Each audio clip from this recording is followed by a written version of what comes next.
Bonjour à tous, c'est Audrey Akpama, la CEO de CTM Communication. Aujourd'hui, je viens vous parler de ma nouvelle Les 13 pages de Satan. Alors, je vais en lire plusieurs extraits et puis je vais vous donner mon avis et vous expliquer pourquoi j'ai écrit ça. Donc, j'ai commencé en disant: comment faire oublier aux hommes que ce n'est qu'à l'unique condition d'accepter leur nature qu'ils prendront conscience de leur pouvoir. Alors, j'ai écrit cette phrase parce que j'ai observé à travers mon parcours de vie que nous, les humains, on avait un certain pouvoir d'influence sur notre vie à travers les choix qu'on faisait. Mais en général, pour que ce pouvoir d'influence puisse prendre forme et se réaliser dans notre vie, hein, il ne fallait pas avoir peur de faire certains choix. Voilà. Alors ensuite, j'ai continué en disant ça. Mon petit nom préféré, c'est Satan, le dévoreur de négativité, le glouton d'énergie pourrie, le malin, mais également le démon, le mal. Oui, c'est moi, celui qui hante vos pires cauchemars, et je dois vous avouer que ma plus grande peur à moi, c'est celle de disparaître. Mon père, celui que vous appelez Dieu, le créateur de toutes choses visibles, invisibles, de toute énergie qui permet la vie, comme il s'ennuyait tout seul, décida de me créer moi pour lui tenir compagnie. Alors j'ai écrit ça en me positionnant à la place de la toute-puissance qui serait au contrôle des énergies négatives. Et je me suis posé une question. Quel serait mon intérêt à être méchant? Parce qu'au-delà de cumuler des super pouvoirs, c'est-à-dire d'être le plus puissant, d'imposer son règne de terreur, ben, il doit y avoir forcément quelque chose, une raison, une motivation qui le pousse à en vouloir toujours plus. Parce que, bon, bien sûr, peut-être que c'est ce qui le rend heureux, mais également, je me suis dit que derrière ça, en fait, se cache une certaine peur. Et voilà, c'est la peur, justement, de ne plus exister. En général, derrière toute volonté ou quête de pouvoir, les personnes en fait qui sont dans cette quête-là, c'est parce qu'elles ont peur d'être oubliées ou peur de ne plus exister. Et je me suis dit que très certainement c'était son cas à lui.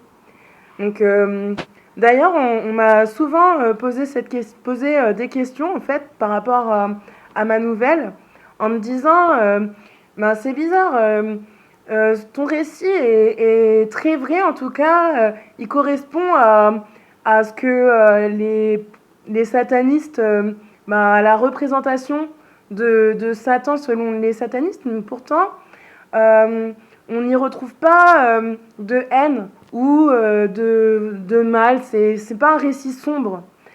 Et en fait, voilà, moi je pense que oui, Satan c'est le maître de la toute-puissance négative, de tout ce qu'il y a de sombre chez les humains, mais que c'est pas pour autant que lui, en fait, il doit être sombre. Et son dessin, entre guillemets, n'est pas d'être en peine. C'est pas ce qui le fait kiffer, en fait. Je pense que toute personne qui vit dans la sombritude ne prend pas plaisir à être sombre.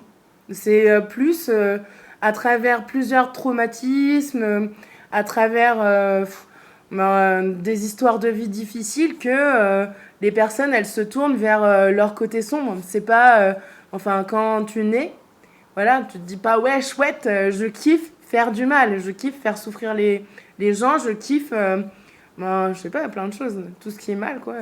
Agresser des animaux, voilà, non, ça doit pas être un kiff personnel, je pense que c'est plus une méthode d'expression des traumatismes qu'on a vécus.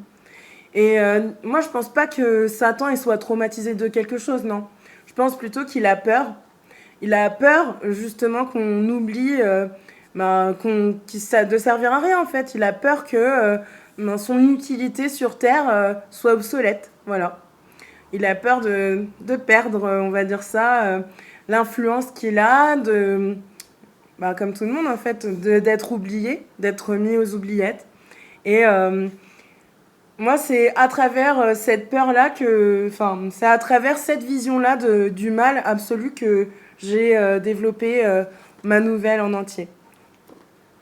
Alors ensuite, c'est vrai que je parle du passage en disant que ben, Dieu, c'était le créateur de toutes choses et que par conséquence, Dieu aussi bien avait créé le bien, mais il avait dû également créer le mal aussi.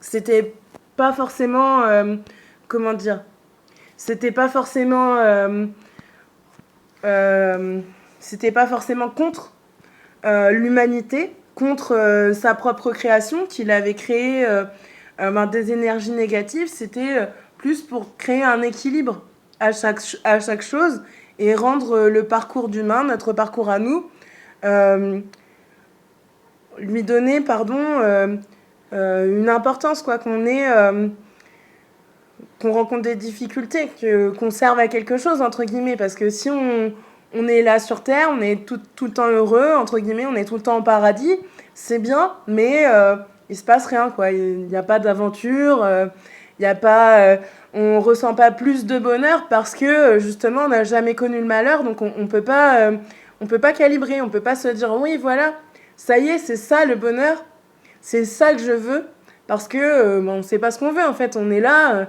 on a tout ce qui est positif, mais ben, ça n'a pas de valeur. Donc je pense qu'il a dû justement créer le côté obscur pour qu'on puisse valoriser le côté lumineux de nos vies, de sa création, voilà, de tout.